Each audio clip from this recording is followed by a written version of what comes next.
le lagane sono delle figure del mito, appunto, non solo friulano, ripeto, delle creature dell'acqua, infatti il titolo è Le creature dell'acqua, e sono usciti 9 racconti ambientati in 9 zone diverse, 7 in Friuli e 2 in Veneto, e dove ognuna delle autrici ha descritto e dato il posto dove è ambientato il racconto, che tra l'altro è ambientato anche in epoche diverse, alcuni ai nostri giorni, alcuni nel Novecento, altri nel Trecento, così.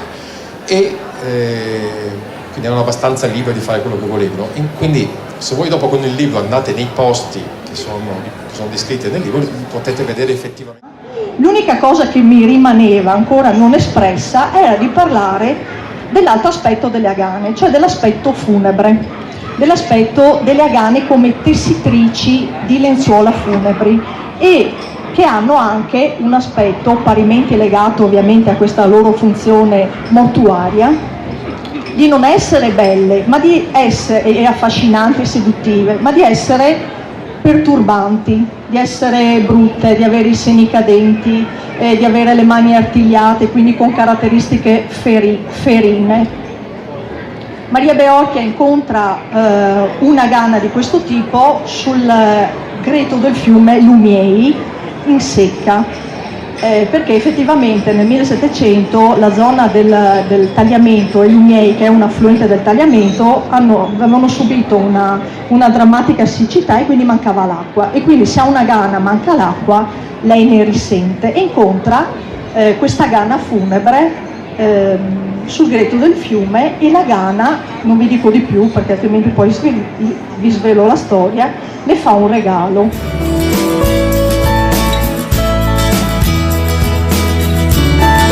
Allora, la seconda oggi è Elisa del Gobbo. Elisa del Gobbo è una new entry per la Morganti Editori. Ecco, le antologie ci servono anche un po' egoisticamente per avere il primo contatto con degli autori, insomma, quindi così vediamo come lavorano, cosa fanno, come si comportano, perché non è facile scrivere un racconto, dice un racconto è una cosa breve, in realtà in un racconto uno deve condensare una storia, da un certo punto di vista, perché il racconto è sempre stato considerato una specie di romanzo abortito, in realtà non è così, cioè bisogna saper scrivere per fare un racconto, perché uno in poche pagine deve riuscire a esprimere un concetto, una storia, a svilupparla, continuarla e finirla, insomma.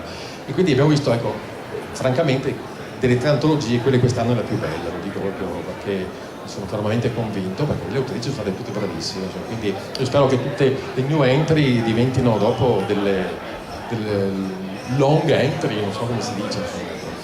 Lei abita, no, non abita a Venzone, lei è di Venzone, adora Venzone, trasuda Venzone, non è una mummia, come vedete, e quindi logicamente non poteva non parlare di una gana venzonese. Poi lei è un'appassionata di musica, per cui il racconto trasuda musica, ecco, e quindi sentiamo cosa ne pensare. La gana, la mia diciamo così, agana, diciamo che è presente, ma più che altro diciamo nelle evocazioni, nei ricordi dei 3 protagonisti, che sono un bambino, sua nonna, e quindi diciamo la presenza della nonna è un'occasione per andare indietro un pochino nel tempo, perché appunto è ai giorni nostri, e poi la presenza di un musicista, appunto, che non manca mai nei miei racconti, che ha più o meno la mia età, non vi dico quindi quanti, lo scoprirete, e quindi diciamo che hanno un qualcosa in comune, che diciamo è quello che è anche il titolo del mio racconto, che è un segno.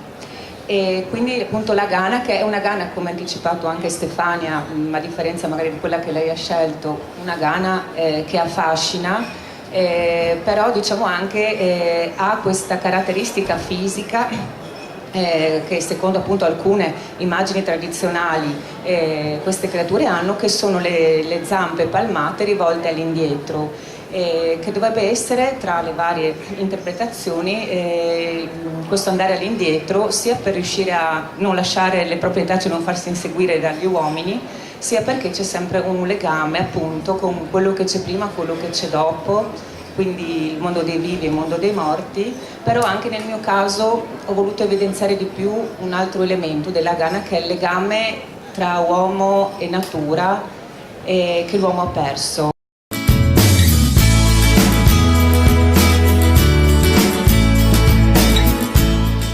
E poi abbiamo Maristella Leandrin. Maristella Leandrin non è una new entry, perché lei in realtà sì, è una new entry la scorsa antologia, che ha fatto un racconto nel libro del Cerchio delle Streghe, però nel frattempo è uscita con un romanzo per la Morganti Editori che parla di gatti, ed è il gatto che spiava le comete, sì, pardon, mi sfugge perché abbiamo, forse voi ci conoscete, sapete che abbiamo una collana dedicata ai gatti, ormai non ho perso il conto, non so quanti sono i libri siano usciti, e Maristella Leandrin ha preso il testimone da Stefania, perché Stefania sta un po' ferma con i suoi libri sui gatti, e infatti c'è un fil rouge, a parte il gatto, perché lei è un'appassionata di Jessica Fletcher. Nei suoi libri non ci sono morti come in quelli di Stefania, però lei, ho scoperto che nonostante sia di origine gotica, è un'appassionata di Jessica Fletcher. Il suo racconto è ambientato a Polcenigo, come il suo libro, come il suo racconto precedente, perché no, il precedente no, perché lei si è trasferita lì da un anno, è una polcenighese fino all'osso, per cui la sua gana è di quella zona. Ho fatto sì che il mio pittore Luigi Nono venisse a conoscere un'anguana. Tra Budoia e Polcenigo, Budoia è un comune vicino a Polcenigo, esiste veramente una tradizione relativa alle agane o anguane, si possono chiamare in entrambi i modi. Tanto che circa un anno fa, percorrendo un sentiero di collina che da Polcenigo portava a Budoia, ho visto in un cartello illustrativo che tra le altre cose qui potete trovare le felci, la chiesa medievale, il sentiero di qua, il sentiero di là, c'era un riquadro dedicato proprio alle agane, e lì mi si è accesa una lampadina, perché ho detto caspita, allora esistono veramente, nel senso, allora sono veramente importanti. Per essere su un cartello messo dal comune di Budoia all'inizio del sentiero vuol dire che insomma devo darmi una svegliata e vedere di chi si tratta. E non conoscevo neanche Luigi Nono in realtà, anche lì è stata casuale la scoperta, nel senso che a Polcenigo c'è una quercia ultracentenaria che viene chiamata Lovre. Polcenigo ha l'abitudine di mettere cartelli un po' dappertutto per spiegare quali magnificenze esistano sul luogo. C'è già il cartello con scritto "Qui abita Maristella Leandrin"? Tra poco, lo stanno facendo. E c'era un cartello che spiegava questo Ovre ultracentenario, eccetera, eccetera.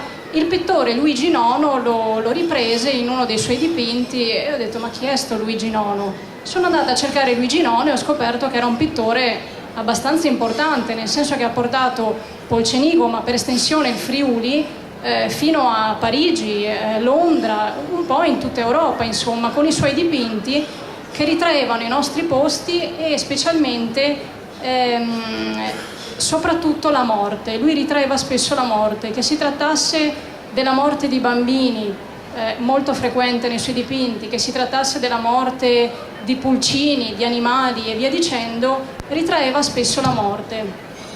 Io nel mio racconto ho voluto dare una spiegazione a questa cosa, interpretandola in quanto lui da giovane perse un fratellino.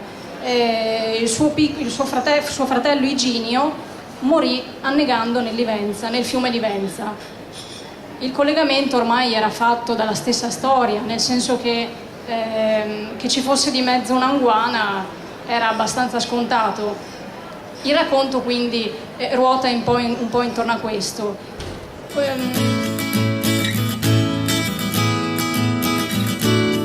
Intanto alle agane ci crede, dopo comunque glielo chiediamo, Emanuela Quaglia. Emanuela Quaglia è un'appassionata di folklore friulano da più di tutti gli altri, perché da più tempo, perché in realtà lei ha scritto sull'argomento, ha scritto di streghe, di folletti, di tutto in pratica, ha fatto trasmissioni TV, non sto a elencarli perché sennò stiamo qua fino alle 2, e lei ha fatto un racconto ambientato a Cercivento, che è famoso per le streghe, per i fagioli, adesso anche per le agane, e parte a Cercivento e parte a Pietra Aperta, si chiama? Pietra Pertosa, che è in provincia di Potenza, e comunque ve ne parla lei. Assieme. Un protagonista è Giovanni, e lo conoscerete leggendo il racconto, ed è un ricercatore che si trova per caso a Cercivento a fare appunto delle ricerche dopo essere andato in varie zone del Friuli relativamente appunto a questi esseri mitici. Lui si era innamorato della figura delle agane e sognava da sempre di poterne incontrare una. Dall'altra parte invece abbiamo una storia che comincia al sud, e quindi c'è un legame. Di solito il nord e il sud non sono mai andati d'accordo, perché di solito dicevano sempre arrivano quelli del sud a portarci via il lavoro, quelli del nord sono polentoni. La mia è una storia sì di amore ma anche di integrazione, un modo di unire tradizioni che sono quasi uguali anche in paesi diversi. La seconda protagonista del mio racconto viene da Pietra Pertosa. Pietra Pertosa, andate a cercarlo, io non lo conoscevo, l'ho scoperto per caso perché ero incuriosita dalla figura delle streghe. Questo paese in Basilicata ha una tradizione molto, molto bella legata sia alle streghe ma anche al paesaggio in cui si trova il paese. E la mia protagonista parte da Pietra Pertosa per fare un viaggio dal sud diretto a nord.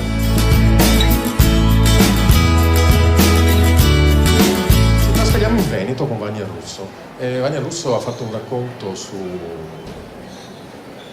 Cadore, il lago delle fanciulle, e lei collabora già con la casa editrice da tempo, ha già fatto un racconto di un altro libro. Uscirà il suo romanzo a febbraio sui gatti, perché ormai stiamo lanciando con i gatti, e dopo ci sono altri romanzi che ha già preparato e tutto, quindi diciamo che la vedete spesso nelle nostre pagine.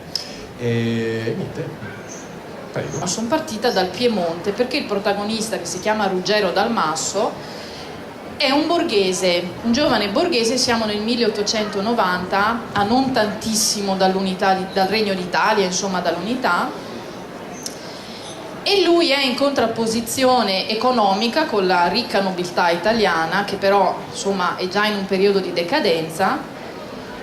Ruggero viene travolto, io ve la faccio brevissima, poi mi auguro che leggerete il racconto, viene travolto da uno scandalo. Il fratello diventa l'amante della moglie di un nobile marchese.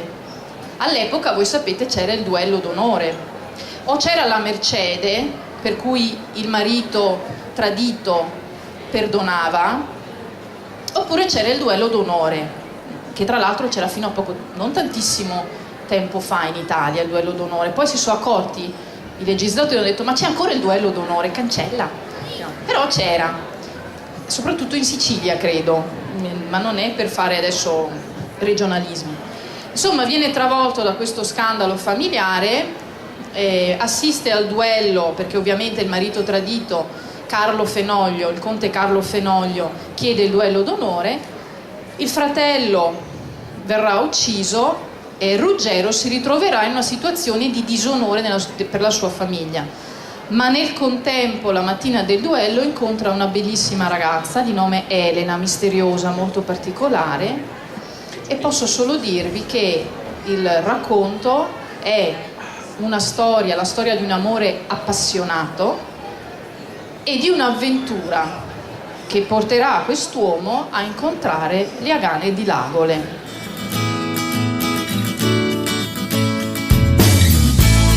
Siamo al lago di Redona e la prossima autrice ha un nome da Agana, Violetta Traclò, ecco, e che in pratica lei è di Travesio, è anche un vice sindaco di Travesio, quindi il personaggio più importante che c'è qui oggi, e dal punto di vista amministrativo politico, dico, insomma. E quindi ha fatto questo racconto ambientato sul lago.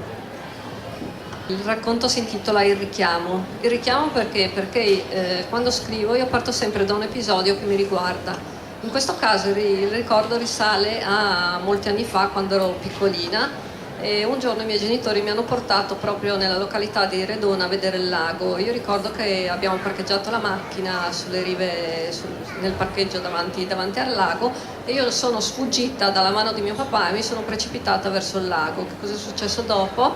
Che mi sono presa una bella sculacciata, però nella mia mente è rimasta l'immagine di questo bellissimo lago verde. Allora, il richiamo ha come protagonista Cecilia, una giovane e nota pianista veneziana che tiene i suoi concerti in diverse località.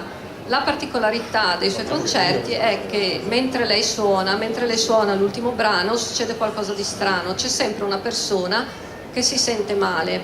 Addirittura al termine di un concerto una sera lei viene aggredita da uno psicopatico che cerca di tagliarle le mani. Perché vuole tagliarle le mani? Per impedirle di suonare perché dice che la sua musica lo fa stare male, lo cattura, non riesce ad allontanarsi dalle sensazioni che la sua musica gli evoca. Che cosa pensa Cecilia mentre suona questo ultimo brano di libera improvvisazione? Pensa a un sogno che l'ha accompagnata da quando era piccola. Nel sogno lei vede un lago verdissimo, sul fondo del lago delle case disabitate. Nelle vie di questo paese nuota una bellissima donna dai lunghi capelli biondi e con gli occhi verdi, e gli occhi verdi sono i suoi, e questo la inquieta da quando era piccola. Dopo essere stata aggredita dallo psicopatico, decide di ritirarsi per un periodo dalla vita concertistica, perché ha paura di essere un'artista maledetta. Mentre è in questo periodo, diciamo, di convalescenza dalle ferite che le ha procurato lo psicopatico, riceve una lettera da un notaio. Si reca dal notaio e scopre di aver ereditato una piccolissima casetta in un comune che lei non conosce, che non ha mai sentito nominare, il comune di Tramonti di Sotto. Grata di questa occasione, che questa occasione le dà di potersi allontanare da Venezia, decide di andare in questo piccolo paese. Arrivata a Redona scopre che si trova in un luogo che assomiglia moltissimo a quello che lei vede nel suo sogno. Guarda fuori dalla finestra e vede il verde di un lago, vede delle case nascoste sotto, perché non lo so se voi lo sapete, il lago di Redona è un lago artificiale che è stato creato attorno agli anni 50, ricoprendo una borgata di un comune tra i comuni di Tramonti di Sotto e di Tramonti di Sopra. Quindi lei si trova faccia a faccia con quello che era il suo incubo. E per il resto continuate a leggere il libro.